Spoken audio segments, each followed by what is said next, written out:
In the sprawling desert valleys of New Mexico territory, where ancient mesas cast long shadows across endless sage, the Whitmore Ranch stood as a monument to one man's empire and another soul's imprisonment. For 17 years, cattle baron, Theodore Whitmore kept his only daughter Isabella locked away from the world, not because she was dangerous, but because her silence marked her as imperfect in his eyes. Born deaf in a world that measured worth by words, she became the family's most carefully guarded shame.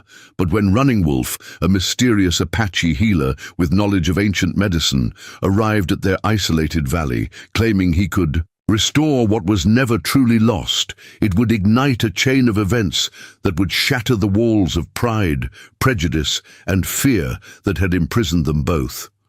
Before we jump back in, tell us where you're tuning in from, and if this story touches you, make sure you're subscribed, because tomorrow I've saved something extra special for you.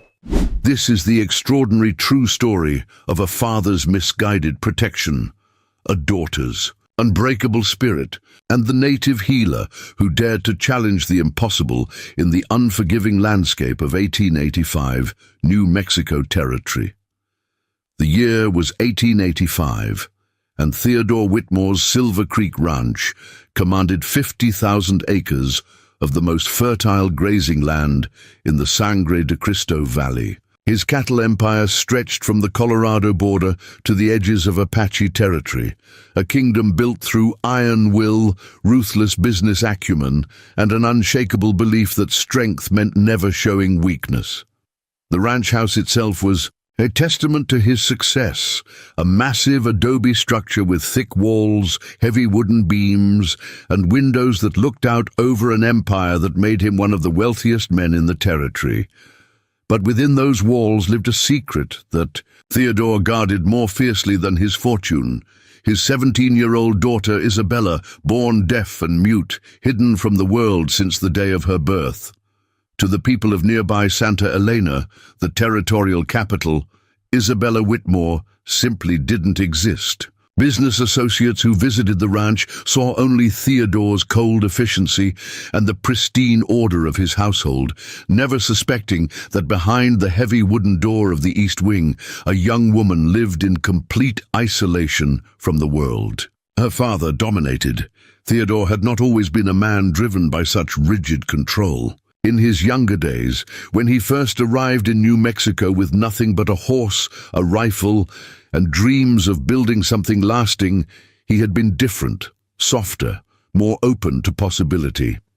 His marriage to Maria Elena Sandoval, daughter of a prominent Spanish land-grant family, had been a love match that scandalized both their families. She brought not only her father's vast holdings, but also warmth, laughter, and a different way of seeing the world to the harsh business of frontier ranching. When Isabella was born in the autumn of 1868, Theodore had held his daughter with tears of joy streaming down his weathered face. Maria Elena had whispered prayers of gratitude in Spanish, her voice soft with wonder as she counted their baby's perfect fingers and toes. For the first few months, they lived in blissful ignorance of what would define their daughter's life. Isabella was a beautiful baby, dark hair like her mother's, eyes the color of sage honey, and a smile that seemed to hold the promise of all good things. The first signs came gradually. While other babies turned toward voices, Isabella seemed to exist in her own silent world. When Maria Elena sang the traditional lullabies of her childhood, Isabella would sleep peacefully, but her eyes never tracked the source of the sound. Loud noises that startled other infants, the slamming of doors, the lowing of cattle, even thunderstorms that shook the thick adobe walls, never woke her from her slumber. Dr. Harrison Webb, the territorial physician who made his rounds through the scattered ranches and settlements, confirmed what Theodore and Maria Elena had begun to fear. Isabella was profoundly deaf, likely from birth, with no prospect of ever hearing the sounds of the world around her. In 1869, in the isolated territory of New Mexico, This diagnosis carried with it a weight of implications that extended far beyond medical concerns. Maria Elena's response was immediate and fierce. If their daughter could not hear, then they would find other ways to communicate with her. She threw herself into learning everything she could about educating deaf children, writing letters to schools and institutions back east, seeking any knowledge that might help Isabella navigate a hearing world. She began developing her own system of hand signals and gestures, spending hours each day sitting with Isabella, patiently teaching her to associate movements with objects, needs, and emotions. Theodore's reaction was entirely different and infinitely more complex. The man who had built an empire through sheer force of will could not accept that his daughter might be seen as anything less than perfect. In his mind, Isabella's deafness was not just a challenge to overcome. It was a mark of imperfection that threatened everything he had worked to build. His reputation, his standing in the territorial government, his business relationships, all depended on projecting strength and success. How could he explain to his associates that his own child was, in the harsh language of the time, defective? The turning point came when Isabella was 3 years old. Dr. Webb had suggested that Theodore consider sending her to the American School for the Deaf in Hartford, Connecticut, where she could receive proper education and learn to communicate with others who shared her condition. The suggestion had been made with the best of intentions, but to Theodore it felt like a recommendation to abandon his daughter to strangers hundreds of miles away. "She stays here," he had declared to Maria Elena that night, his voice carrying the finality that brooked no argument. "No daughter of mine will be sent away like a shameful secret to be hidden from the world." But even as he spoke those words, Theodore was already constructing the very isolation he claimed to reject. If Isabella couldn't be sent away, then she would be protected within the walls of Silver Creek Ranch, shielded from a world that might judge her harshly.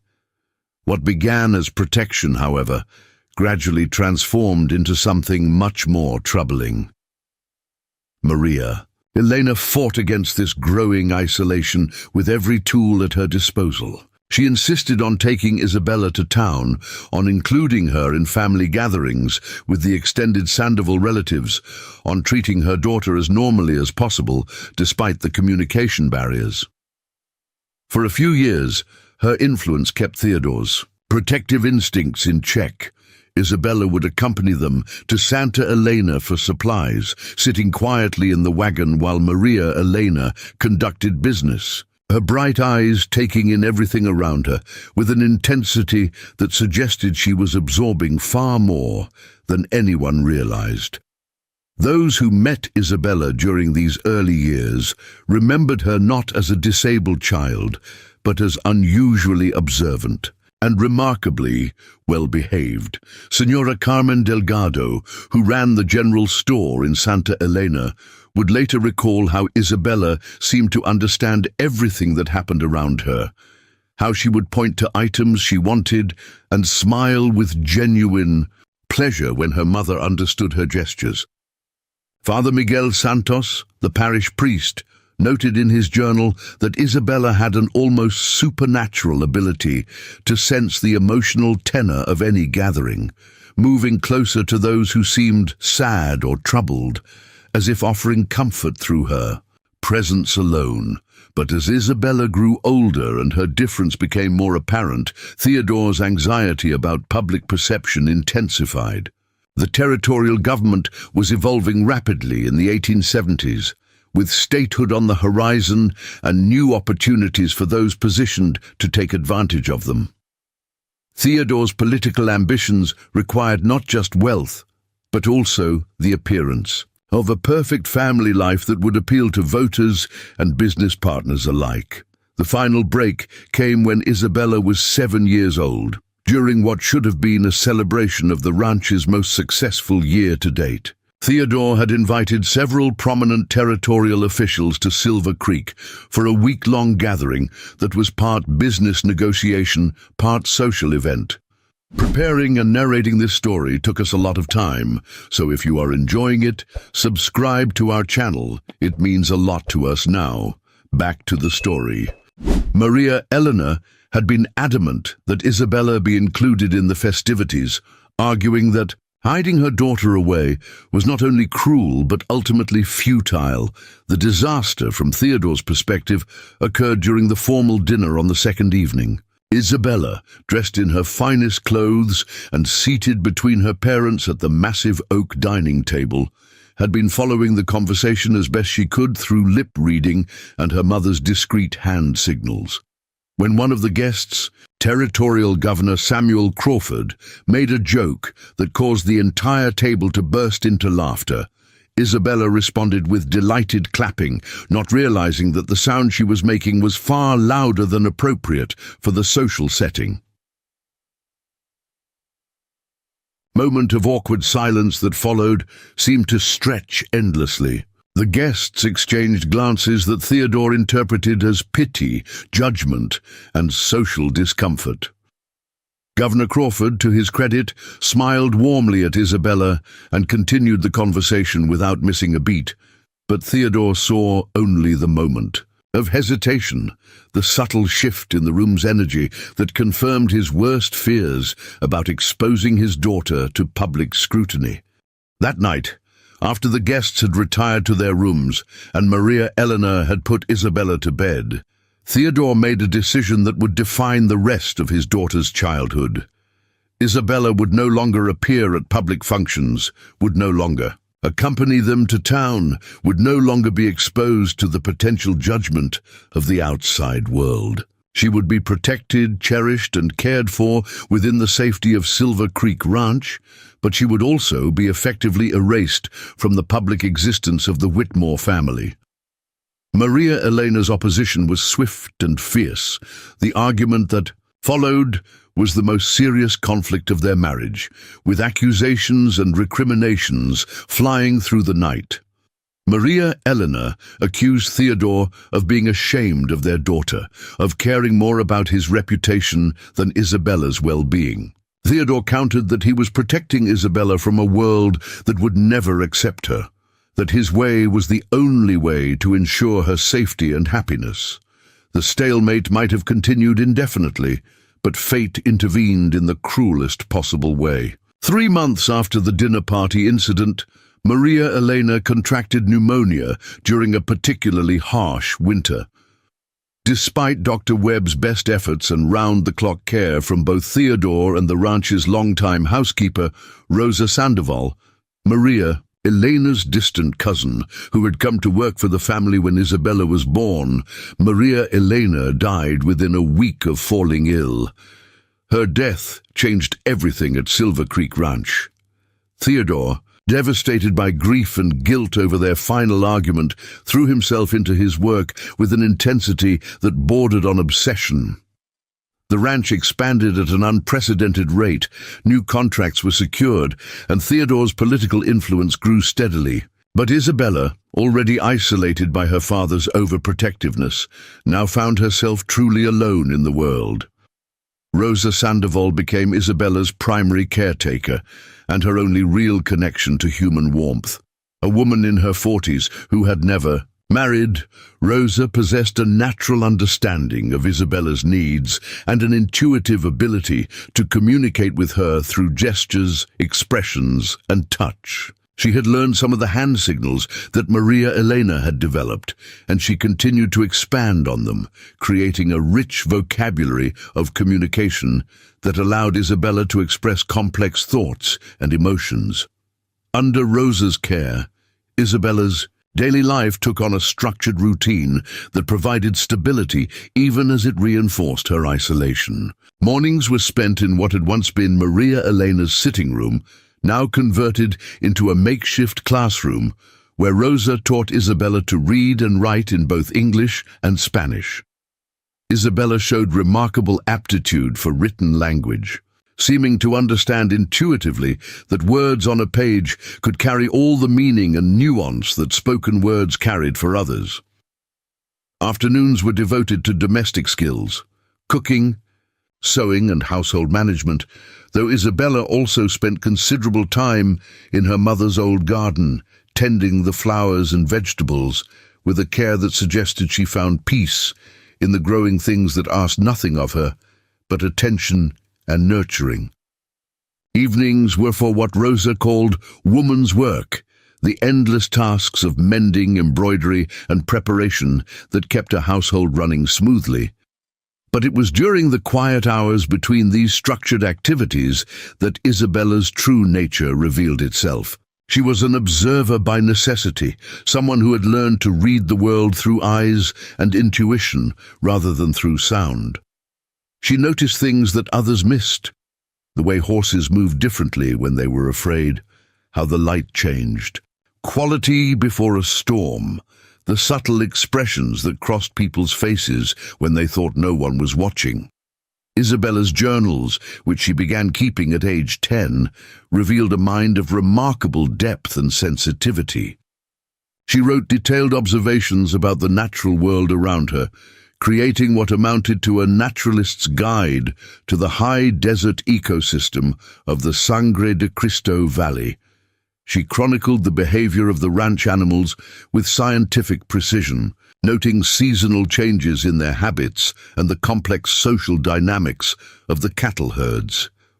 Most poignantly, she wrote about the people she observed from a distance, the ranch hands who worked for her father, the occasional visitors who came on business, and Theodore himself, whose emotional distance she documented with heartbreaking clarity. "Papa moves through the house like a storm cloud," she wrote at age 12. "His shoulders carry weight that has nothing to do with the work of running cattle. Sometimes I see him standing at Mama's picture, and his hands shake like leaves in wind. I want to tell him that grief shared is lighter than grief carried alone, but I do not know how to reach across the space he has built between us." Theodore, for his part, seemed unaware of the extraordinary young woman growing up in his own home. His interactions with Isabella were formal and distant, limited to brief appearances at mealtimes and perfunctory inquiries about her health and behavior directed to Rosa rather than to Isabella herself. He provided for her material needs without question. She had beautiful clothes, books, art supplies, and every comfort that money could buy. But he seemed incapable of seeing her as anything more than a responsibility to be managed rather than a daughter to be loved. The ranch hands, a collection of Anglo, Mexican, and mixed-blood cowboys who worked the vast herds, were more aware of Isabella's presence than Theodore might have preferred. They called her La Silenciosa, the silent one, and treated her with a respectful kindness that suggested they saw her as something precious rather than pitiful. When she walked the grounds of the ranch, they would tip their hats and smile, and some of the older men would bring her small gifts, interesting stones, unusual feathers, or wildflowers they had encountered during their work.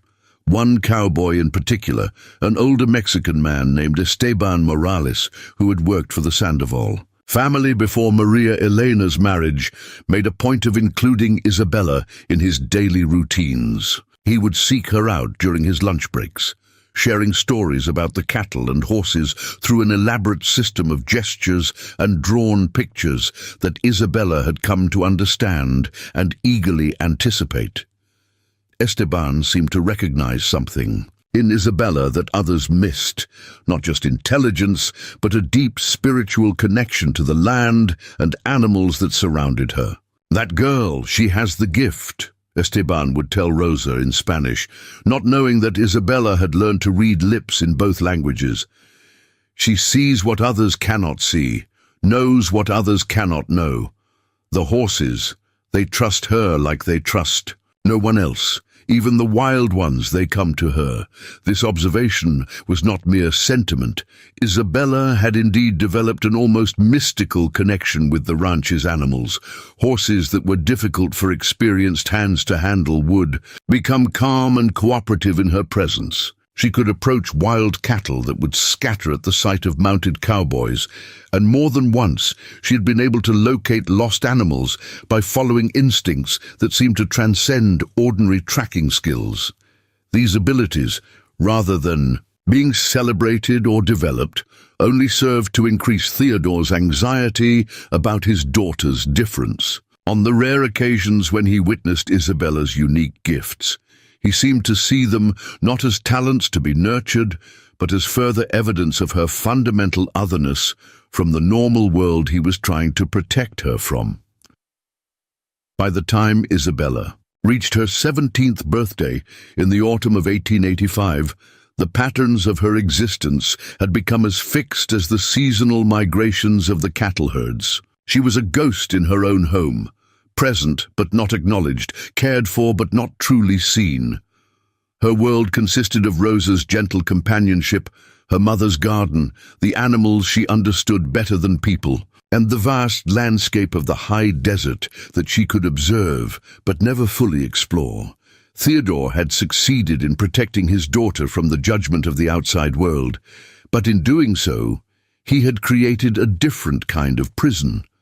One built not of bars and locks, but of silence, isolation, and the gradual erosion of hope. Isabella had grown into a beautiful young woman with her mother's dark hair and graceful carriage, her father's intelligent eyes, and a bearing that suggested strength despite her circumstances. But she was also growing into someone who had begun to wonder if she would spend her entire life as a spectator to the world rather than a participant in it. The answer to that question was about to arrive in the form of a mysterious Apache healer, whose reputation for impossible cures had begun to spread through the scattered settlements of the territory. But neither Isabella nor her father yet knew that their carefully constructed world of protective isolation was about to face its greatest challenge and its greatest opportunity for transformation. As the autumn of 1885 deepened and the first snows began to dust the peaks of the surrounding mountains, the Whitmore Ranch continued its orderly existence, unaware that change was coming with the next stranger to ride up the long path to their front door.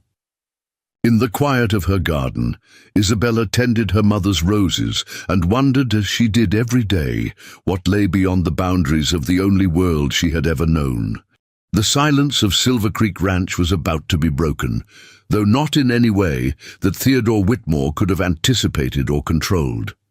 The story of his empire, his daughter, and his own journey toward understanding was about to begin in earnest, catalyzed by forces as ancient as the desert itself and as relentless as the turning of the seasons. The first reports of Running Wolf reached Silver Creek Ranch through the whispered conversations of cowboys returning from the monthly supply run to Santa Elena. They spoke in hushed tones around the bunkhouse fires, their voices carrying the weight of men who had witnessed something that challenged their understanding of the world. Esteban Morales, the eldest of the ranch hands and the most respected for his wisdom about the old ways, was the first to bring the news to Rosa's attention. "There is a man," Esteban said in Spanish, his weathered hands wrapped around a cup of coffee in Rosa's kitchen, an Apache, they say, who has been seen at the Pueblo settlements north of here. The stories follow him like shadows, blind children who can suddenly see, men whose broken bones heal in days instead of months, women whose wombs have been barren for years who find themselves with child. Rosa listened with the careful attention she gave to all news from the outside world, knowing that information was precious in their isolated existence. But this particular story carried resonances that made her think immediately of Isabella, though she kept that thought to herself. "What do they call him?" she asked. "Running Wolf," Esteban replied, "though some say that is not his true name, but rather what the spirits call him when he walks between worlds. They say he studied with the white man's doctors in the East, but returned to the old ways when he realized that some healing requires more than what can be found in books." Rosa felt a stirring of something she had not experienced in years. Hope. Not the gentle hope that sustained daily life, but the fierce, dangerous hope that could transform everything or destroy it in the attempt. She thought of Isabella, now 17 and increasingly restless in her confined existence, and wondered if this Apache healer might represent the opportunity they had all been waiting for without knowing it. The second wave of stories arrived. 3 days later, with the mail carrier, a grizzled man named Pete Morrison, who serviced the scattered ranches and settlements across a 100-mile radius. Pete had the storyteller's gift for embellishment, but even accounting for his tendency toward dramatic exaggeration, the tales he brought were remarkable. "Saw it with my own eyes," Pete declared to the gathered ranch hands, his voice carrying the authority of an eyewitness. Was delivering mail to the Hendricks place up near Taos when this Apache fellow showed up. Old man Hendricks had been laid up for months with consumption, coughing up blood, barely able to stand. Wife was already making arrangements for the burial. This running wolf character spent 3 days with him, doing things with herbs and chanting, and laying on of hands that I've never seen before. Pete paused dramatically, aware that he had the complete attention of his audience. 4th day, Hendricks was up and around, breathing clear as a mountain stream.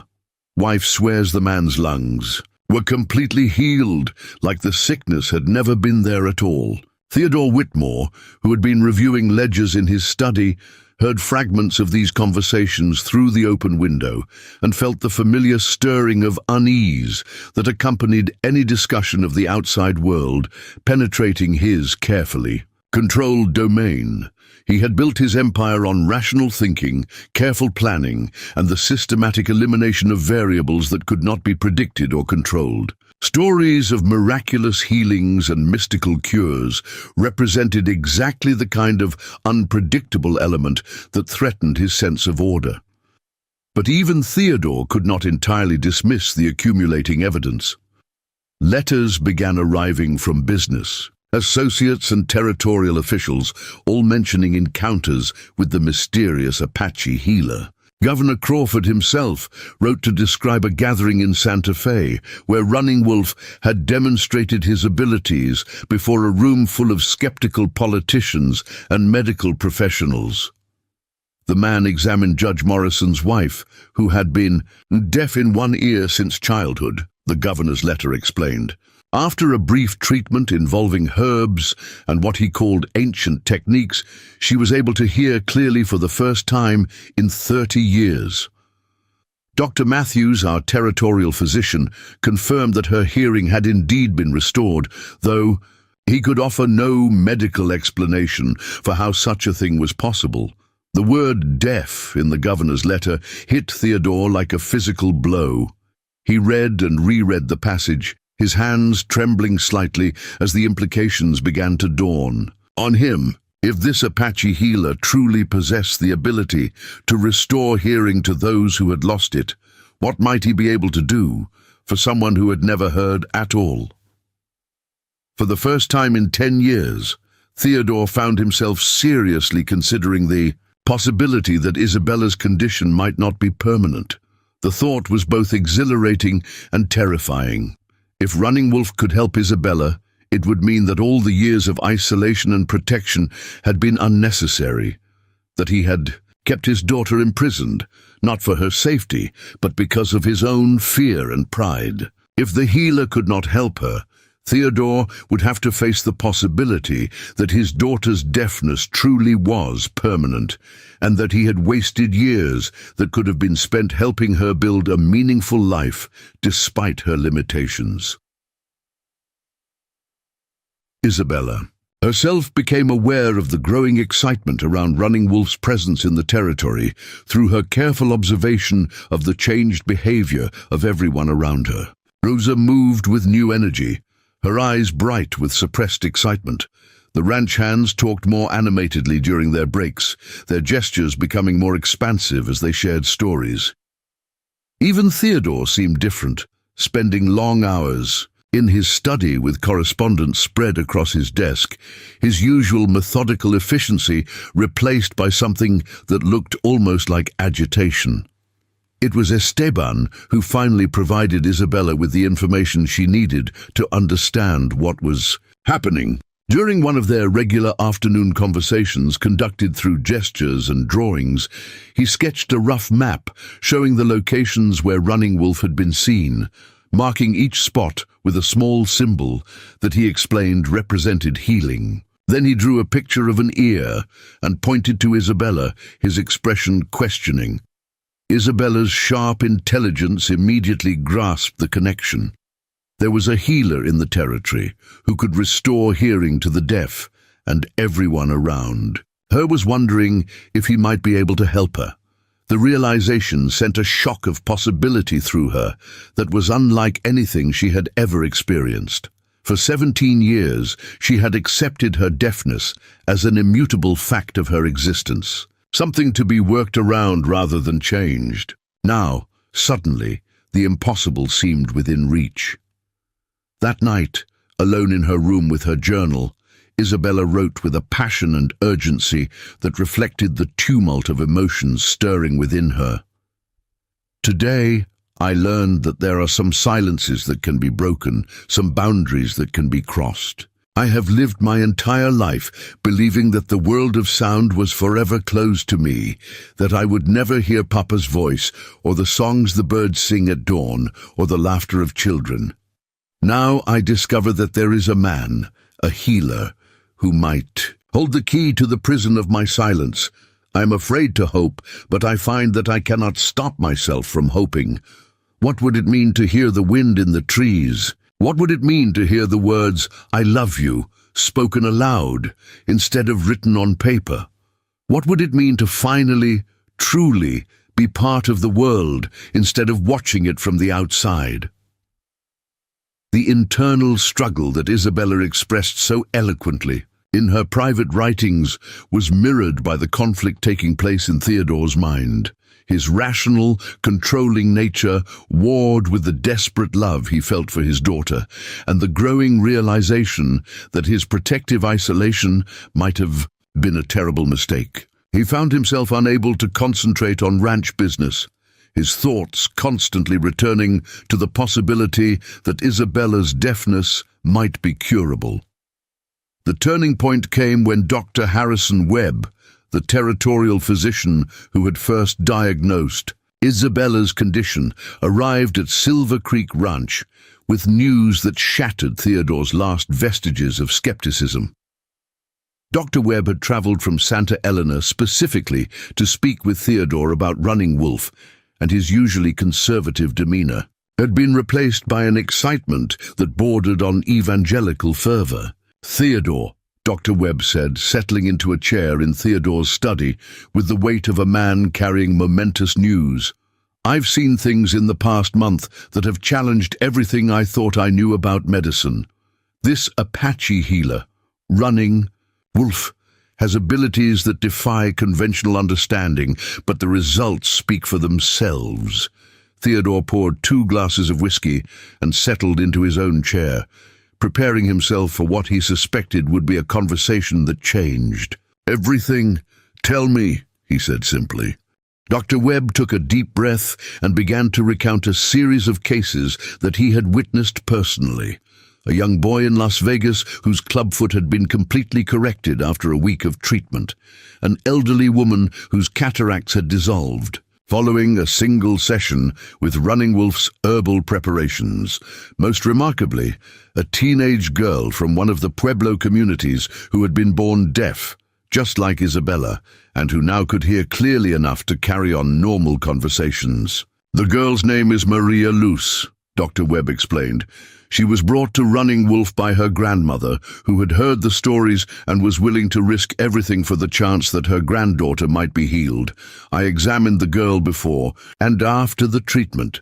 Before, she showed all the signs of profound congenital deafness that we see in Isabella. After Running Wolf's treatment, her hearing was completely normal." Theodore felt as if the ground beneath his feet had shifted. Everything he had believed about his daughter's condition, about the impossibility of cure, about the necessity of protection, was being challenged by the calm, professional testimony of a man whose medical judgment he had trusted for years. "How?" Theodore asked, his voice barely above a whisper. "That's the remarkable thing," Dr. Webb replied. "Running Wolf combines traditional Apache healing practices with knowledge he gained during his time studying with physicians in the East. He says that deafness is often not a permanent condition, but rather a blockage of the natural pathways that carry sound to the spirit. His treatments work to clear these pathways using herbs, manipulation of pressure points, and what he calls spiritual realignment." Dr. Webb leaned forward, his expression intense. "Theodore, I've been practicing medicine for 30 years, and I've never seen anything like what this man can do. More importantly, I've never seen a case more similar to Isabella's than Maria Luz. If Running Wolf could help her, he might very well be able to help your daughter." The conversation continued late into the night, with Dr. Webb providing detailed accounts of Running Wolf's methods and the scientific verification of his results. By the time the doctor departed the next morning, Theodore had made a decision that would have been unthinkable just a week earlier. He would seek out Running Wolf and determine for himself whether the Apache healer might be able to help Isabella. But Theodore's decision to pursue contact with Running Wolf was complicated by the fact that the healer could not be easily found. Unlike conventional doctors, who maintained offices and regular schedules, Running Wolf moved through the territory following patterns that seemed to have more to do with spiritual calling than commercial considerations. He appeared where he was needed, stayed as long as his services were required, then disappeared into the vast landscape of the Southwest with no indication of where he might next be found. The search for Running Wolf became an obsession for Theodore, consuming his attention and energy in ways that the ranch hands and Rosa began to notice. He sent riders to every settlement within 100 miles, seeking information about the healer's whereabouts. He wrote letters to territorial officials, business associates, and anyone else who might have knowledge of Running Wolf's movements. He even dispatched Esteban, whose connections within the Mexican and native communities might provide access to information that Anglo channels could not. Isabella, watching her father's increasingly frantic efforts to locate the healer, felt a mixture of hope and trepidation that kept her in a constant state of nervous energy. The possibility of hearing, of finally being able to participate fully in the world around her, was intoxicating. But she also feared the disappointment that would follow if Running Wolf proved unable to help her, or if her father's efforts to find him proved futile. It was during this period of searching and waiting that Isabella made a decision that would prove crucial to everything that followed. She began to prepare herself for the possibility of meeting Running Wolf, studying everything she could learn about Apache culture and healing practices. Rosa, understanding Isabella's need for information, helped her research traditional Native American approaches to deafness and hearing loss using the small library that Maria Elena had accumulated and the occasional books that could be obtained through the mail. What Isabella discovered in her research both encouraged and challenged her understanding of what it might mean to be healed. Apache healing traditions viewed deafness not as a medical condition to be cured, but as a different way of being in the world that carried its own gifts and responsibilities. Some Apache healers, she learned, believed that deaf individuals possessed enhanced spiritual sensitivity that allowed them to perceive things that hearing people missed. This perspective forced Isabella to consider questions she had never previously contemplated.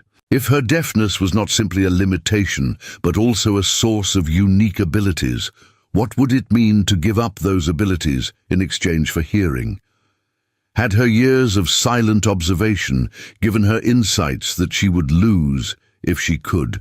Suddenly here, was the goal to become like everyone else, or to find a way to be fully herself while also being part of the hearing world? These philosophical questions became even more pressing when, after 3 weeks of searching, Esteban returned to Silver Creek Ranch with news that Running Wolf had been located. The healer was currently working with a Navajo community about 50 miles north of the ranch, and word had been sent that he would be willing to meet with Theodore and Isabella if they were prepared to come to him. "He will not come to us," Esteban explained to Theodore and Rosa in the kitchen with Isabella, listening intently from her seat by the window. "He says that healing requires the seeker to make the journey, to demonstrate commitment to the process of change. He will meet with us, but only if we come to him with open hearts and minds prepared to accept whatever outcome the spirits determine." Theodore's first instinct was to reject these conditions. He was accustomed to having others come to him, to conducting business on his own terms and in his own domain. The idea of taking Isabella to meet a stranger in unfamiliar territory triggered all of his protective instincts and his need for control. But as he looked at his daughter, seeing the hope and determination in her eyes, he realized that his own comfort and preferences were less important than Isabella's potential healing. "When does he expect us?" Theodore asked, his voice carrying the weight of a man making a decision that would change everything. "Within the week," Esteban replied. "He says that the time of year is favorable for the kind of healing work Isabella would require, but that the window of opportunity will not remain open indefinitely." Theodore nodded slowly, his mind already beginning to work through the practical details of making such a journey. But beneath the planning and preparation, he felt the stirring of something he had not experienced in years. Hope mixed with fear, anticipation mingled with dread, and the growing realization that his carefully constructed world of protective isolation was about to face its ultimate test. Isabella, watching her father's face as he processed Esteban's information, felt her own mixture of emotions intensifying. The possibility of hearing, of finally being able to participate fully in the world, was so close she could almost taste it. But she also knew that the journey to meet Running Wolf would be her first real venture into the world beyond Silver Creek Ranch, her first test of whether she was strong enough to face the challenges that lay beyond her father's protection. As the sun set over the Sangre de Cristo Mountains that evening, casting long shadows across the ranch that had been Isabella's entire world, she stood at her bedroom window and made a silent promise to herself. Whatever Running Wolf could or could not do for her hearing, she would use this journey as an opportunity to discover who she truly was beyond the silence that had defined her existence. The girl who had been hidden away for 17 years was about to step into the light, and nothing would ever be the same again. The stage was set for the most crucial encounter of Isabella's life, and the transformation that would follow would extend far beyond the question of whether she could hear. It would challenge everything the Whitmore family believed about strength, weakness, healing, and the courage required to truly live rather than merely exist. The morning of their departure from Silver Creek Ranch dawned cold and crystalline, with frost glittering on the sagebrush like scattered diamonds, and the distant peaks of the Sangre de Cristo Mountains painted rose gold by the early light. Isabella had been awake since before dawn, not from anxiety, but from a strange sense of anticipation that seemed to hum through her very bones. For the first time in her 17 years, she was about to venture beyond the familiar boundaries of her father's empire, and the magnitude of that step felt almost as significant as the possibility of regaining her hearing. Theodore moved through the final preparations with the methodical efficiency that had built his cattle empire, but Rosa could see the tension in the set of his shoulders and the careful way he avoided looking directly at Isabella. This journey represented everything he had spent years trying to prevent, exposing his daughter to the unknown, relinquishing control over her safety, and admitting that his protective isolation might have been wrong all along. The internal battle between his love for Isabella and his need to control their circumstances played out in the sharp way he barked orders at the ranch hands and the excessive attention he paid to details that normally would have been handled. Without thought, the traveling party consisted of Theodore, Isabella, Rosa, who had insisted on accompanying them despite Theodore's initial protests, and three of the ranch's most trusted men, Esteban Morales, whose knowledge of the territory and connections within the native communities would be invaluable, Jake Henderson, a former cavalry scout, whose tracking skills and understanding of Apache ways had earned him respect throughout the Southwest, and Miguel Santos, a young vaquero whose loyalty to the Whitmore family was matched only by his skill with both rifle and rope. As the small caravan prepared to leave, Isabella experienced something she had never felt before, the weight of curious eyes upon her from strangers. Word of their departure had somehow spread to the neighboring ranches, and several riders had appeared at Silver Creek's main gate, ostensibly on routine business, but clearly driven by curiosity about Theodore Whitmore's mysterious daughter and her unprecedented journey into the outside world. "That's her, ain't it?" Isabella read on the lips of a weather-beaten cowboy from the adjacent Bar T ranch. "Prettiest thing I ever saw. But they say she can't hear thunder if it was right over her head." The casual cruelty of the comment, spoken as if Isabella couldn't possibly understand what was being said about her, provided her first real taste of how the world beyond her father's protection might view her. But rather than the shame or fear Theodore had always predicted she would feel, Isabella found herself responding with a calm dignity that surprised even her. She met the cowboy's stare directly, smiled slightly, and nodded acknowledgement of his presence, before turning her attention back to the preparations for departure. The gesture was small, but it marked a crucial shift in how Isabella saw herself. She was not the helpless, damaged child her father believed her to be, but a young woman capable of facing the world's judgments with grace and strength. The realization filled her with a confidence she had never before experienced, and she found herself actually looking forward to the challenges that lay ahead rather than dreading them. The first day of travel took them through country that Isabella had only glimpsed from the highest windows of the ranch house, rolling hills covered with pinon pine and juniper, broad valleys where wild horses ran free, and distant mesas that rose from the desert floor like ancient fortresses. The landscape was more varied and beautiful than she had imagined, and she found herself constantly turning in her saddle to take in new vistas that opened up with each mile they covered. Rosa, riding beside Isabella on a gentle mare that Theodore had personally selected for its calm temperament, served as narrator for the journey, describing in their shared sign language the colors that painted the autumn landscape, the movement of clouds across the vast sky, and the behavior of the wildlife they encountered. But Isabella found that she needed less description than she had expected.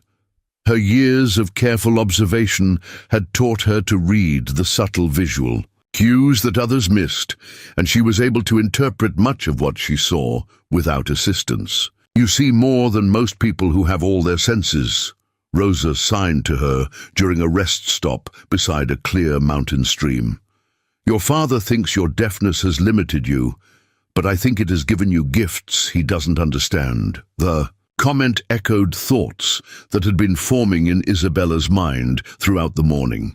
She was beginning to realize that her silent world had not been the prison her father believed it to be, but rather a different kind of classroom where she had learned lessons that hearing people might never discover.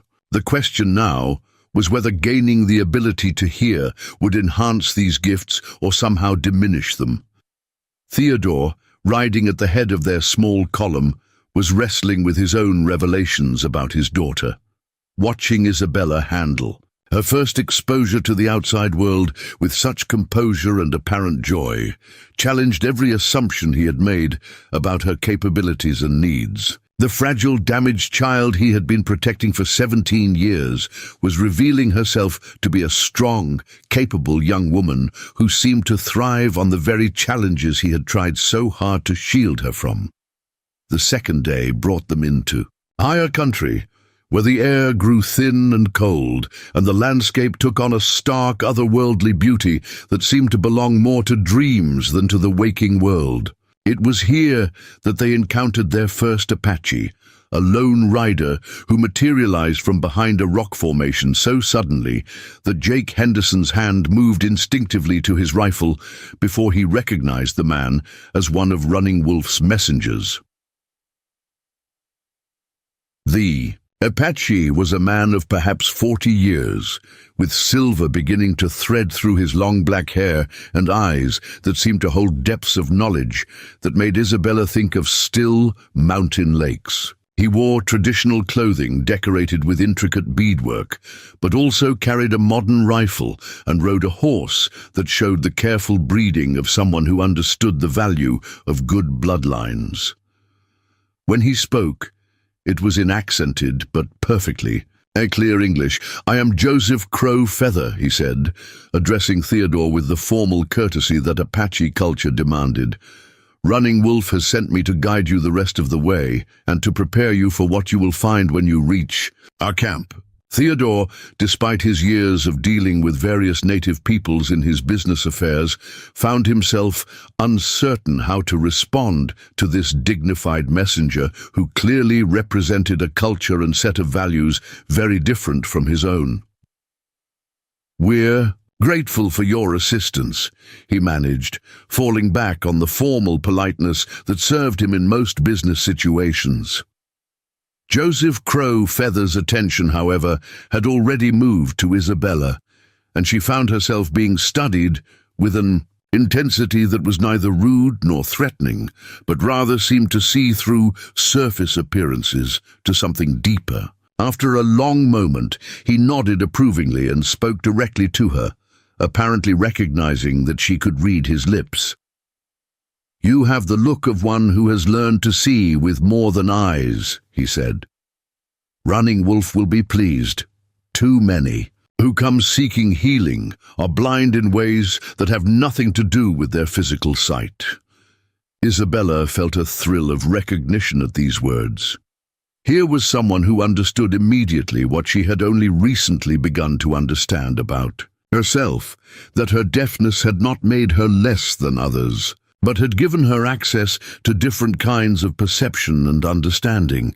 Joseph Crow Feather led them through country that grew increasingly rugged and remote, following trails that seemed to exist more in his memory than on the actual landscape.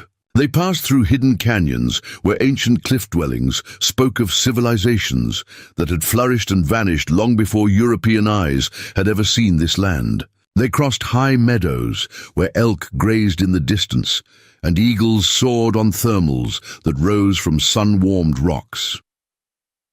As they traveled, Joseph Crow Feather began to share stories about Running Wolf and the Apache approach to healing that challenged many of Theodore's assumptions about what they were attempting.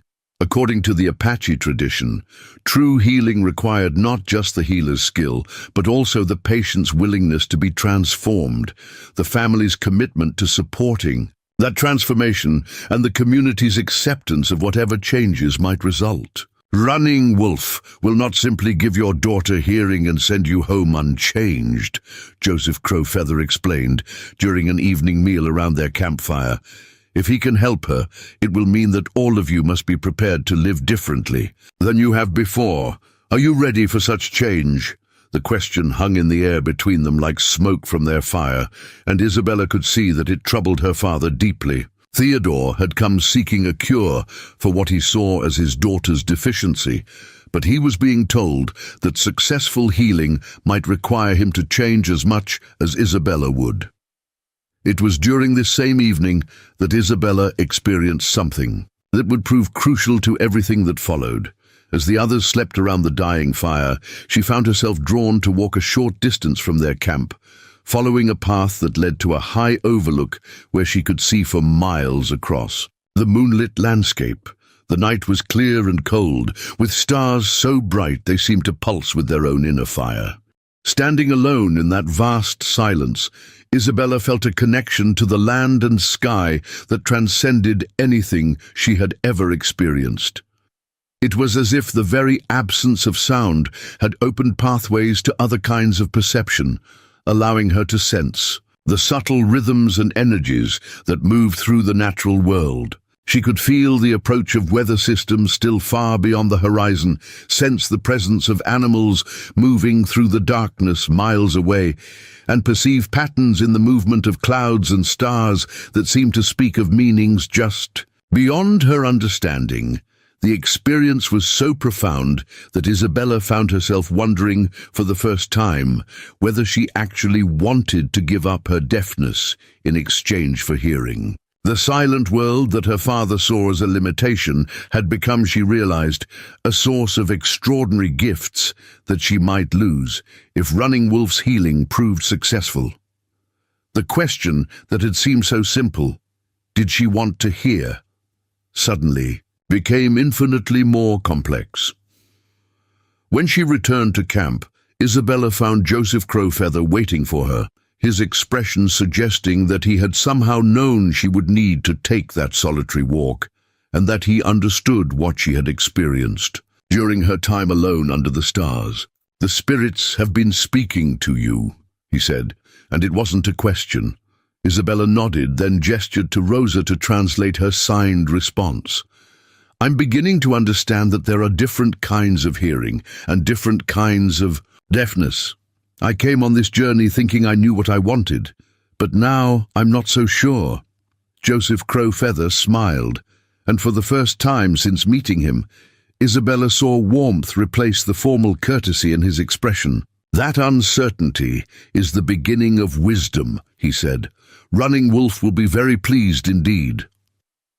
The third day brought them to the edge of Apache territory proper, where they were met by a larger group of tribal members who would escort them to Running Wolf's current location. Isabella was surprised to discover that several members of this escort group were white or Mexican individuals who had apparently chosen to live within Apache society, suggesting a level of cultural exchange and acceptance that challenged many. Of the stories she had heard about hostile relationships between different ethnic groups in the territory. Among this escort group was a young woman named Maria Luz, the same girl whose successful treatment Dr. Webb had described to Theodore. Weeks earlier, seeing Maria Luz, who was clearly of mixed Apache and Mexican heritage, and who moved through the world with the confident ease of someone whose hearing was completely normal, provided Isabella with her first real glimpse of what successful treatment might mean. But the meeting with Maria Luz also raised new questions that Isabella hadn't previously considered. When she attempted to communicate with the girl through the sign language she shared with Rosa, Maria Luz looked confused and explained that she had never learned such communication methods, having been born into a culture that approached deafness very differently than Anglo society did. "Before Running Wolf helped me," Maria Luz explained through Joseph Crowfeather's translation, "my family treated my deafness as a sacred condition that allowed me to hear the voices of spirits that others could not perceive. They never saw it as something that needed to be fixed, but rather as a different kind of gift. When Running Wolf offered to restore my physical hearing, it was so that I could serve as a bridge between the hearing and non-hearing worlds, not because anyone thought I was deficient as I was." This perspective on deafness as a sacred condition, rather than a medical problem, struck Isabella like a revelation. Everything her father had done to protect her had been based on the assumption that her deafness made her less than whole, less capable of living a full life, less able to contribute to her community. But here was an entire culture that viewed the same condition as a spiritual gift that carried its own responsibilities and opportunities. As their group approached the Apache settlement where Running Wolf was currently working, Isabella found herself facing questions that went far beyond the simple matter of whether she could be made to hear. She was beginning to understand that this journey was not just about potentially gaining a physical sense she had never possessed, but about discovering who she truly was and what kind of life she wanted to build for herself.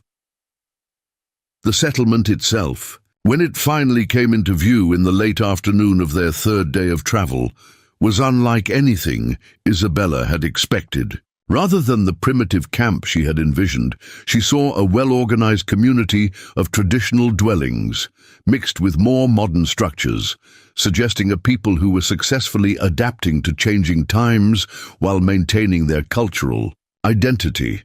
At the center of this community stood a figure that could only be Running Wolf himself. A man of perhaps 50 years, whose presence seemed to command the attention of everyone around him without any apparent effort on his part. He was not particularly tall or physically imposing, but there was something about the quality of his attention, the way he moved, and the obvious respect with which others treated him that spoke of authority earned through wisdom and demonstrated ability rather than claimed through force or position. As their small party approached, Running Wolf stepped forward to greet them, and Isabella found herself looking into eyes that seemed to see not just her physical appearance, but something much deeper and more essential. When he spoke, it was directly to her, in English, that carried only the slightest trace of accent. "Isabella Whitmore," he said, and somehow she could read his lips perfectly, despite never having seen his face before. "I have been waiting for you, not because I knew you would come, but because the spirits told me that someone would arrive who needed to discover not just whether she could hear, but whether she should choose to hear. Welcome to our community. Let us see what the next few days will teach us all." With those words, Isabella knew that her life was about to change in ways that had nothing to do with the simple question of deafness or hearing, and everything to do with the more fundamental question of what it meant to be truly, fully alive. In the world, the Apache settlement hummed with an energy that Isabella had never encountered before, not the frantic busyness of her father's ranch operations, but a deeper rhythm that seemed to pulse in harmony with the natural world around them. Children played games that required no spoken words, their laughter visible in their faces and movements. Elders sat in circles, their hands weaving stories through the air that others followed with rapt attention. Women worked together preparing food and crafting tools, their coordination so seamless it appeared choreographed. What struck Isabella most profoundly was the complete absence of the pity or awkwardness she had expected to encounter. When Running Wolf introduced her to various members of the community, she was greeted with genuine curiosity and respect. But no one stared at her with the mixture of fascination and discomfort that she had learned to recognize in the few outsiders who had occasionally visited Silver Creek Ranch. Here, difference was simply another thread in the complex tapestry of human experience. Theodore, however, was struggling with an environment that challenged every assumption he had made about civilization, progress, and proper social order. The Apache community's casual mixture of traditional and modern elements, women wearing buckskin dresses while using steel knives, men carrying both ancient bows and contemporary rifles, seemed to represent a kind of cultural chaos that made him deeply uncomfortable. He had expected to find either complete primitiveness that would confirm his superiority or thorough modernization that would make communication simple. Instead, he found something far more complex and challenging to his worldview. Running Wolf seemed to understand Theodore's discomfort intuitively, and rather than ignoring it or becoming defensive, he chose to address it directly. "You are wondering whether people who live this way could possibly possess knowledge that your world lacks," he observed as he led Theodore and Isabella to the lodge where they would be staying. "It is a reasonable question, but consider this. We have survived and thrived in this land for centuries, not by abandoning everything old when something new appeared, but by choosing wisdom from all sources and blending them into something stronger than either could be alone. The lodge prepared for their stay was a marvel of practical comfort disguised as simplicity. The floors were covered with beautifully woven rugs that provided both warmth and beauty. The walls, constructed from traditional materials, nevertheless incorporated design elements that maximized both insulation and ventilation. Most impressively, the space had been arranged to accommodate Isabella's need for visual communication, with furniture positioned to ensure she could always see the faces of those speaking, and mirrors placed strategically to expand her field of vision. Someone has given considerable thought to how a deaf person experiences a room, Rosa observed in sign language, her expression reflecting both gratitude and wonder at the level of consideration that had gone into these arrangements. Isabella nodded, but her attention was captured by something else entirely, a collection of objects arranged on a low table near the center of the room. There were crystals that seemed to capture and reflect light in unusual ways, carved wooden instruments whose purpose she couldn't immediately identify, and bundles of dried plants that filled the air with complex, unfamiliar scents. Most intriguingly, there was a large, shallow bowl filled with water so still and clear that it seemed to contain captured sky. "These are tools for different kinds of seeing and hearing," Running Wolf explained, noticing Isabella's fascination with the display. "Tonight, after you have rested from your journey, we will begin to explore what kinds of healing you might need and what kinds you might not need at all." That evening brought Isabella's first real encounter with Apache healing practices, and it proved to be unlike anything she had imagined. Rather than being examined like a medical patient, she found herself participating in what Running Wolf described as a conversation between your spirit and the spirits of healing. The process began with her sitting before the bowl of still water while Running Wolf and two other healers, an elderly woman named Grandmother Willow and a younger man called Swift Arrow, positioned themselves around her in a pattern that seemed to have deep significance. What followed challenged every assumption Isabella had ever made about the nature of healing, communication, and the boundaries between the physical and spiritual worlds. Without touching her or speaking aloud, the three healers seemed to enter into a kind of communion with forces that Isabella could not see but could somehow sense. The air in the lodge grew thick with presence, as if invisible beings had gathered to observe and participate in whatever was taking place. Isabella found herself experiencing sensations that had no equivalent in her previous life. Colors seemed to pulse with meaning behind her closed eyelids. Vibrations that she couldn't hear but could feel seemed to move through her body in waves that brought alternating sensations of warmth and coolness, tension and relaxation. Most remarkably, she began to perceive something that could only be described as voices, not sounds, but communications that bypassed her ears entirely and spoke directly to some deeper part of her consciousness.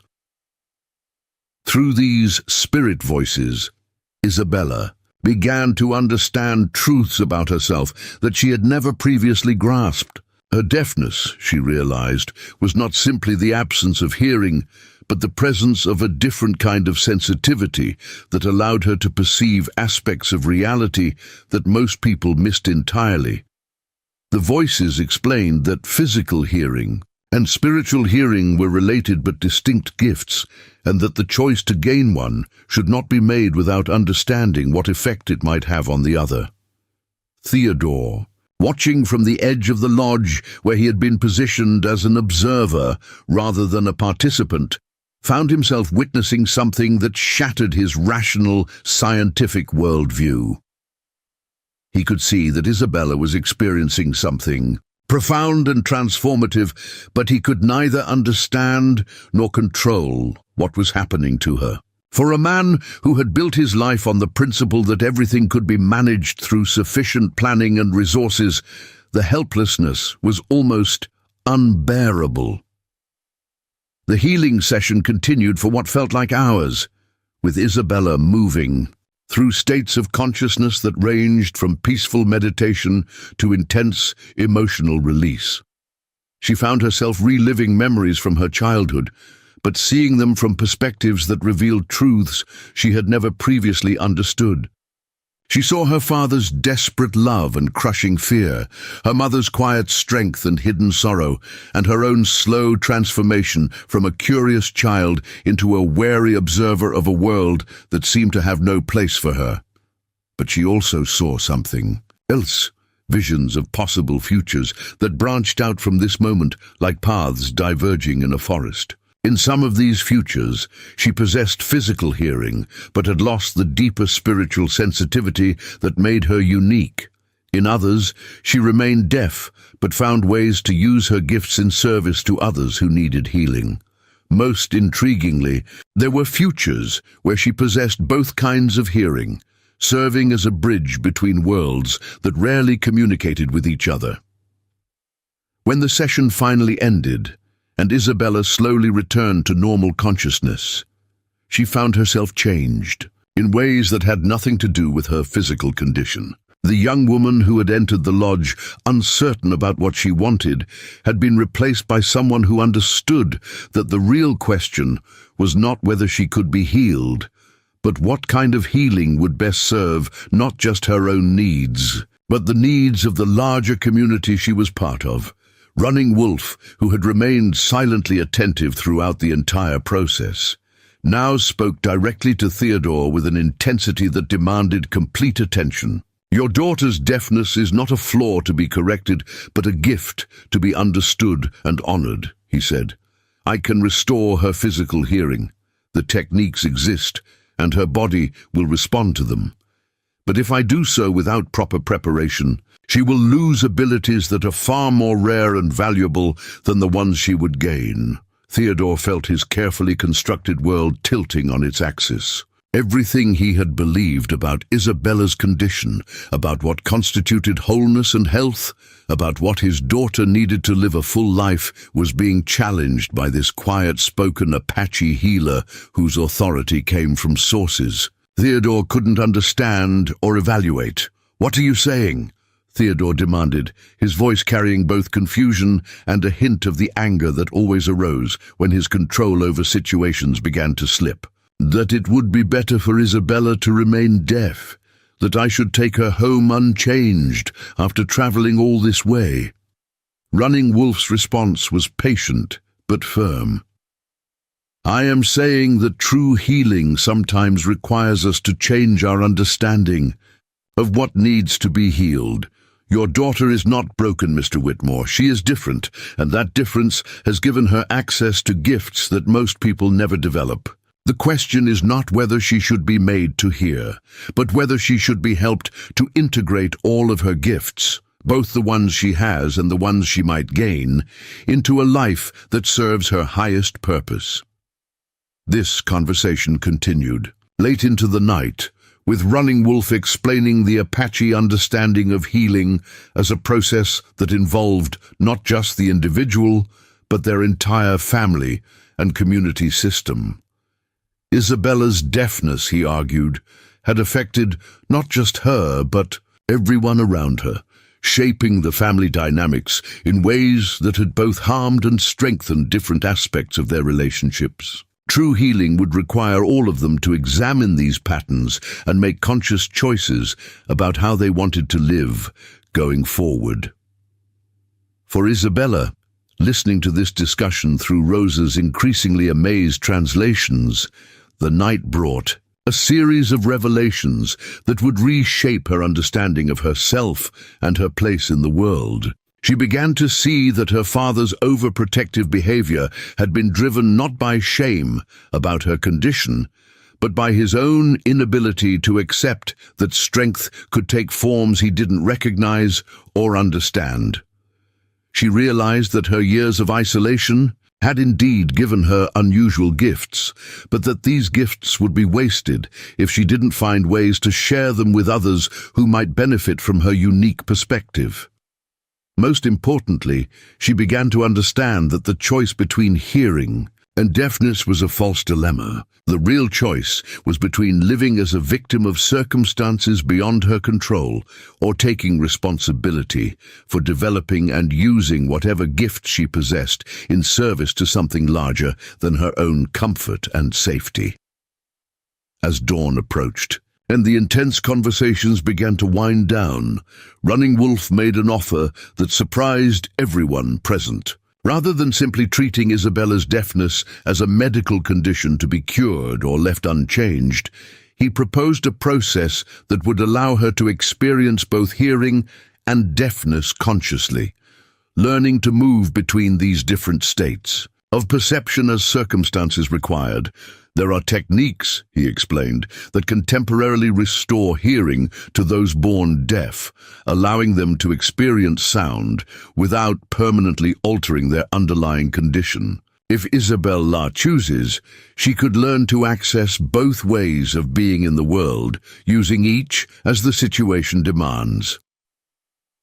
The proposal opened up possibilities that none of them had previously imagined, but it also raised questions that would require careful consideration and discussion. As the sun rose over the Apache settlement, painting the desert landscape in shades of gold and copper, Isabella found herself facing choices that would determine not just whether she could hear, but what kind of person she would become, and what kind of life she would build for herself. The test of truth had begun, and its outcome would challenge everything the Whitmore family thought they knew about healing, wholeness, and the courage required to embrace the fullness of human possibility. The morning after Isabella's spiritual examination dawned with an intensity that seemed to mirror the profound changes stirring within the Whitmore family. Theodore had spent the night pacing the small area outside their lodge, his mind reeling from revelations that challenged everything he had believed about his daughter, about healing, and about his own role as a father. The man who had built an empire through decisive action now found himself paralyzed by possibilities he had never imagined, and choices he didn't know how to make. Isabella, by contrast, had awakened with a clarity of purpose that surprised even her. The spiritual journey of the previous night had shown her visions of futures she had never dared to dream, but it had also revealed the price that might be paid for each path forward. She understood now that the decision facing her was not simply about gaining or keeping her deafness, but about choosing what kind of person she wanted to become and what legacy she wanted to leave in the world.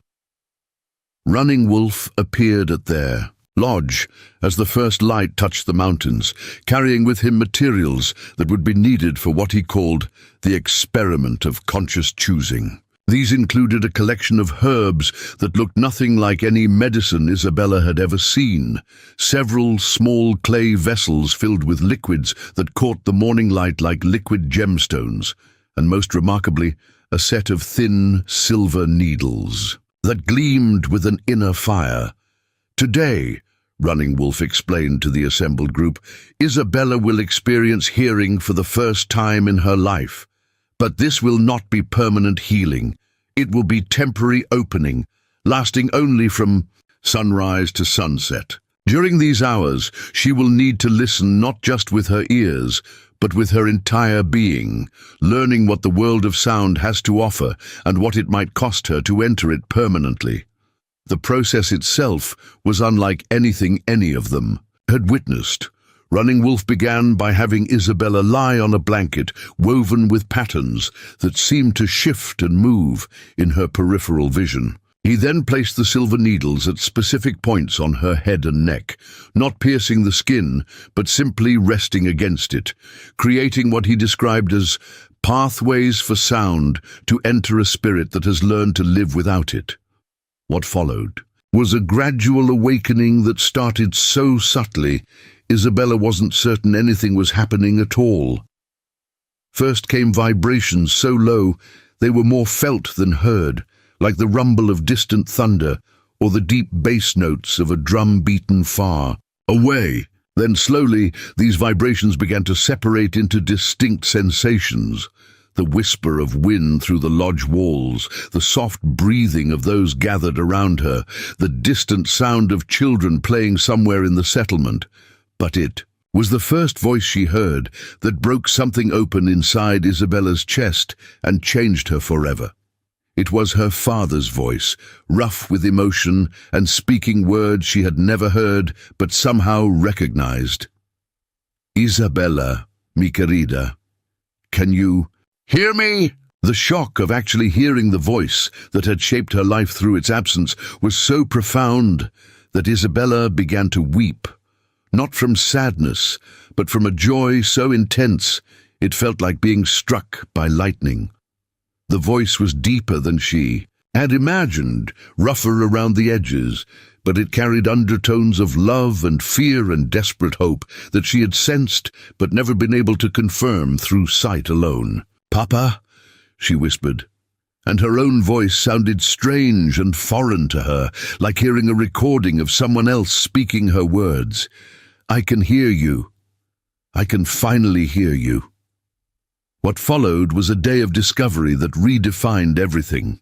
Isabella thought she knew about the world, sounds layered upon sounds in complexity she had never imagined, the rustle of fabric against skin, the subtle differences in how various materials reflected sound, the way voices carried emotional information that went far beyond the meaning of words. She heard music for the first time and understood why people gathered to listen to it together. She heard the laughter of children and felt an ache of longing for all the moments of shared joy she had missed. But perhaps most remarkably, she began to understand the intricate relationship between sound and the spiritual gifts she had developed during her years of deafness. Rather than replacing her enhanced visual perception and intuitive understanding of others' emotions, hearing seemed to add another layer to these abilities, creating a richness of experience that was almost overwhelming in its intensity. Theodore watched his daughter's transformation with emotions that ran deeper than anything he had experienced since Maria Elena's death. Seeing Isabella's face light up as she heard his voice for the first time, watching her marvel at the sound of birds singing and water flowing, witnessing her joy at finally being able to participate in spoken conversations, all of this filled him with happiness so profound it was almost painful, but it also filled him with regret, so crushing he could barely breathe. For 17 years, he had kept Isabella hidden away, believing he was protecting her from a world that would judge her harshly. Now he was seeing that the world she had been denied was not just one of sound, but one of connection, participation, and shared human experience that could have enriched her life immeasurably. The crisis came in the afternoon, when Isabella was experimenting with her newfound ability to hear by having conversations with various members of the Apache community. She was sitting with Maria Luz, the young woman whose successful treatment had first given Theodore hope, when she overheard a conversation between two Apache elders that changed everything. The elders were discussing her case in their native language, apparently unaware that Isabella had been taught to read lips in multiple languages during her years of isolation. What she heard, or rather what she saw them saying, was that Running Wolf had serious concerns about performing permanent healing on someone whose spiritual gifts were so closely tied to their deafness. He fears, one elder was saying, that permanent hearing might close the pathways to the spirit world that have made her so sensitive to things others cannot perceive. The white man's daughter has gifts that are rare, even among our people. To sacrifice them for ordinary hearing might be like trading a diamond for a piece of glass. Isabella felt as if the ground had shifted beneath her feet.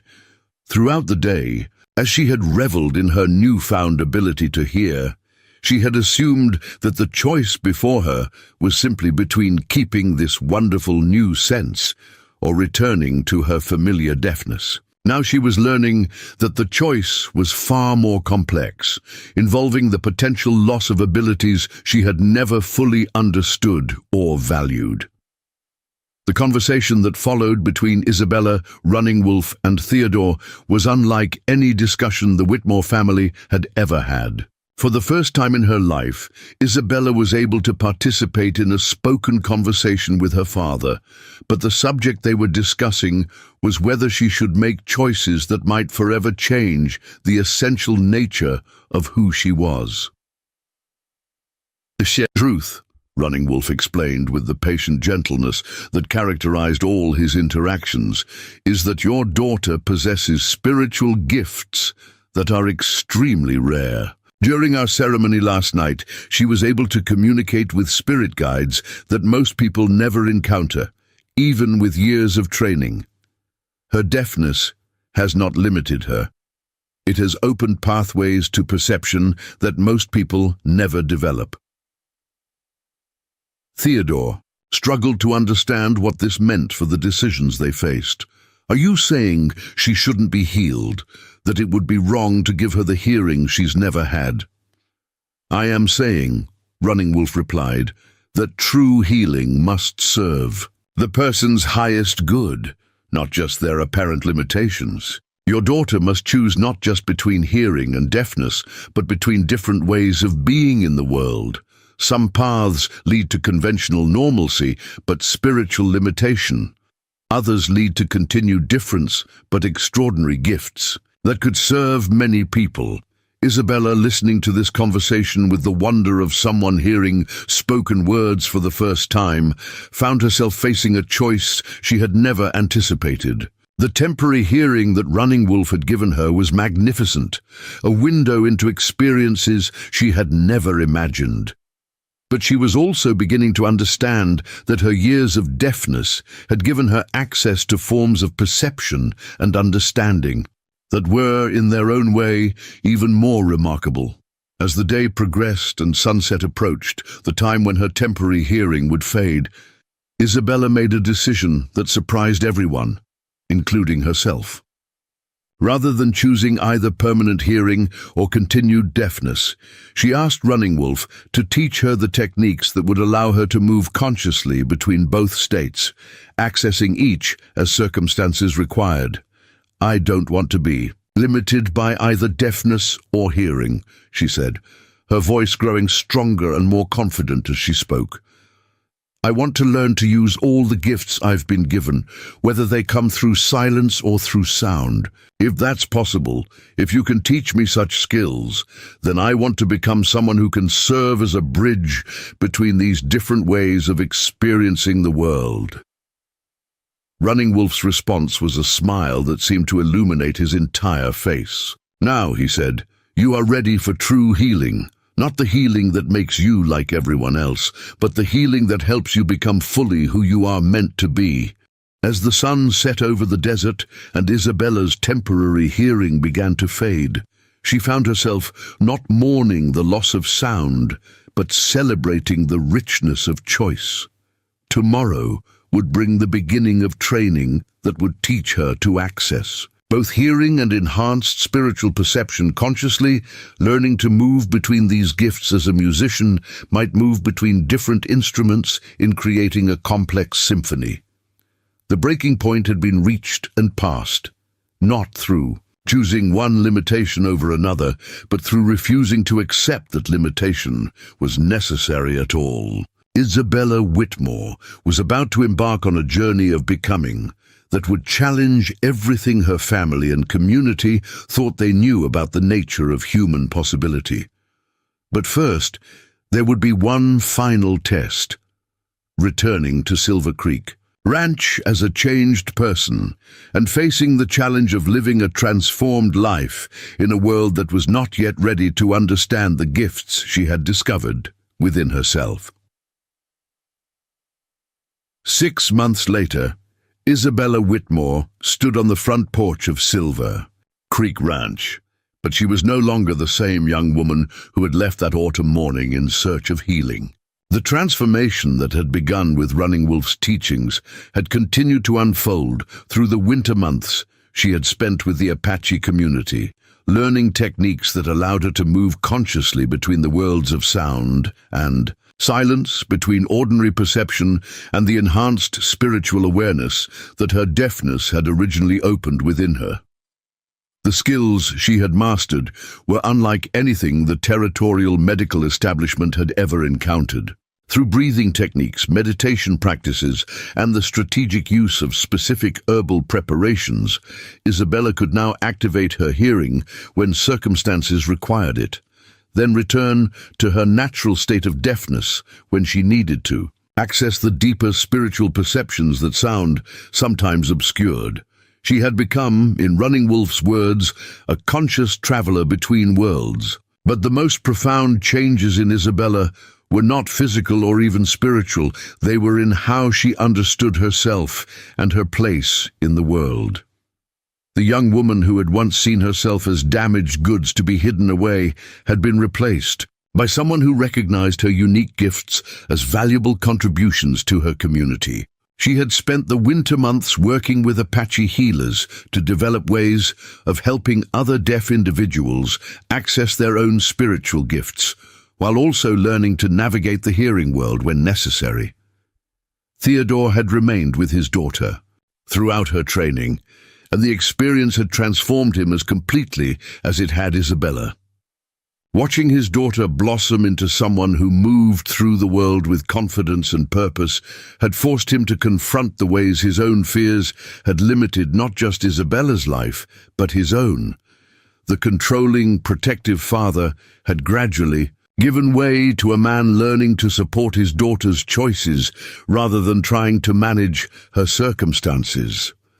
The return to Silver Creek Ranch represented the ultimate test of these transformations. Could the changes that had flourished in the accepting environment of the Apache community survive transplantation to the conventional society of territorial New Mexico? Could Isabella find ways to use her gifts in a world that didn't yet understand what those gifts were? Could Theodore maintain his new understanding of fatherhood in the familiar environment where his old patterns had been established? Rosa was the first to greet them upon their return, and her reaction to Isabella's transformation was a mixture of joy, amazement, and something approaching awe. The young woman who stepped down from the wagon moved with a presence and confidence that seemed to emanate from some deep internal source of strength. When Isabella chose to activate her hearing to greet Rosa with spoken words, the housekeeper wept openly at the sound of the voice she had never heard before. But it was when Isabella chose to return to silence and continue their conversation in sign language that Rosa truly understood the magnitude of what had occurred. Isabella's deafness was no longer a limitation to be worked around, but a conscious choice that allowed her to access different kinds of perception as circumstances required. "You have become someone who can walk in all worlds," Rosa signed, her expression reflecting her understanding that she was witnessing something unprecedented. "How will you use such gifts in a place like this?"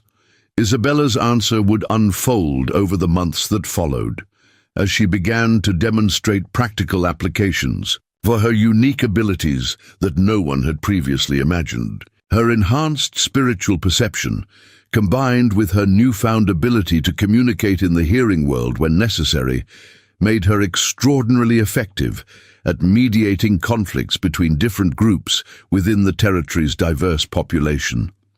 The first major test came when a dispute arose between Theodore's ranch and a neighboring Mexican land grant family over water rights. Traditional negotiations had stalled because neither side trusted the other's interpreters or felt confident that their positions were being understood accurately. Isabella volunteered to serve as mediator, using her ability to move between different modes of perception to understand not just what each side was saying, but what they were feeling and fearing beneath their stated positions. The resolution she facilitated was more creative and lasting than anything conventional negotiation might have achieved. By accessing her spiritual perception to understand the deeper concerns driving the conflict, Then, using her hearing abilities to communicate solutions that addressed those concerns, Isabella was able to craft agreements that satisfied both parties' actual needs rather than just their stated demands. Word of Isabella's unique abilities as a mediator spread throughout the territory, bringing requests for assistance from communities dealing with conflicts that conventional approaches had failed to resolve. She helped settle disputes between Anglo settlers and Mexican families, between different native tribes, and between various ethnic groups whose misunderstandings had festered for years because no one had been able to bridge the communication gaps that separated them. But perhaps Isabella's most important work was with other deaf individuals and their families. Having learned to see deafness as a potential source of spiritual gifts, rather than just a medical condition, she began traveling throughout the territory to work with deaf children and adults, teaching them techniques for developing their enhanced perceptual abilities, while also helping them learn to navigate the hearing world when necessary. The school she eventually established at Silver Creek Ranch became a model for deaf education that attracted attention from as far away as the major cities of the East Coast. Unlike conventional approaches that focused solely on helping deaf individuals assimilate into hearing society, Isabella's methods celebrated deafness as a different but equally valid way of experiencing the world, while also providing practical tools for communication across the hearing-deaf divide. Theodore's role in these developments was crucial, but often invisible. Having learned to support rather than control his daughter's choices, he used his wealth and political connections to create opportunities for Isabella's work, while ensuring that she had the resources and protection needed to operate in a society not yet ready to fully understand what she was doing. The transformation in their relationship was perhaps the most remarkable aspect of the entire story. The father and daughter, who had once been separated by walls of misunderstanding and misguided protection, had become true partners in work that served something larger than either of their individual needs. 5 years after her return from the Apache settlement, Isabella received a letter that would define the next phase of her life's work. It came from Dr. Alexander Graham Bell himself, the inventor who had become famous for his work with deaf education as well as his development of the telephone.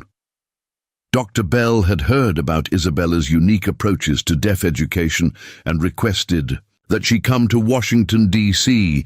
to demonstrate her methods for a gathering of physicians, educators, and government officials interested in establishing new standards for deaf education throughout the United States. The invitation represented an opportunity to influence deaf education policy at the national level, but it also presented challenges that Isabella had never before faced. Could her methods, developed in the unique cultural environment of the New Mexico territory, be adapted to work in the very different context of eastern cities? Would government officials and medical professionals be willing to consider approaches that combined spiritual development with practical education? Isabella's decision to accept the invitation marked the beginning of a new chapter in her life, one that would take her far beyond the boundaries of Silver Creek Ranch and into the centers of national power and influence. But she carried with her the lessons learned during those transformative months with Running Wolf and the Apache community. That true healing often requires challenging conventional assumptions about what needs to be healed, and that the greatest gifts often emerge from what society considers to be limitations. The young woman, who had once been hidden away in shame, became a national advocate for redefining how society understood and responded to human differences. Her work influenced the establishment of educational programs that celebrated deaf culture, while also providing practical tools for communication across different communities. She served on federal commissions, advised territorial governments and trained educators throughout the American West in methods that honored both the spiritual gifts that could emerge from deafness and the practical needs of deaf individuals living in a predominantly hearing society. But perhaps Isabella's most lasting legacy was the example she provided of what became possible when individuals refused to accept that their apparent limitations had to define the boundaries of their contributions to the world. Students who trained in her methods went on to establish similar programs throughout the country, creating a network of educators and advocates who shared her understanding that human diversity was a source of strength rather than a collection of problems to be solved. Theodore lived to see his daughter's work influence national policy and transform thousands of lives. In his final years, he often reflected on the journey that had begun with his desperate attempt to hide what he saw as his daughter's shameful condition, and had culminated in her becoming a nationally recognized expert whose methods were studied and emulated throughout the country. The Silver Creek Ranch, that had once been a place of isolation and hidden shame, became a destination for families from across the nation seeking educational approaches that honored their deaf children's potential, rather than focusing solely on their limitations. The silence that had once been seen as emptiness had been revealed to contain depths of possibility that conventional hearing had never imagined. Isabella Whitmore's story became a testament to the transformative power of refusing to accept that healing must always mean becoming like everyone else, and that sometimes the greatest service we can offer the world is to become fully, authentically ourselves, limitations, gifts, and all. In the high desert of New Mexico territory, where ancient wisdom met modern challenges, a new understanding of human potential had been born, one that would continue to influence how society viewed and nurtured human differences for generations to come. Up next, you've got two more standout stories right on your screen. If this one hit the mark, you won't want to pass these up. Just click and check them out. And don't forget to subscribe and turn on the notification bell so you don't miss any upload from us.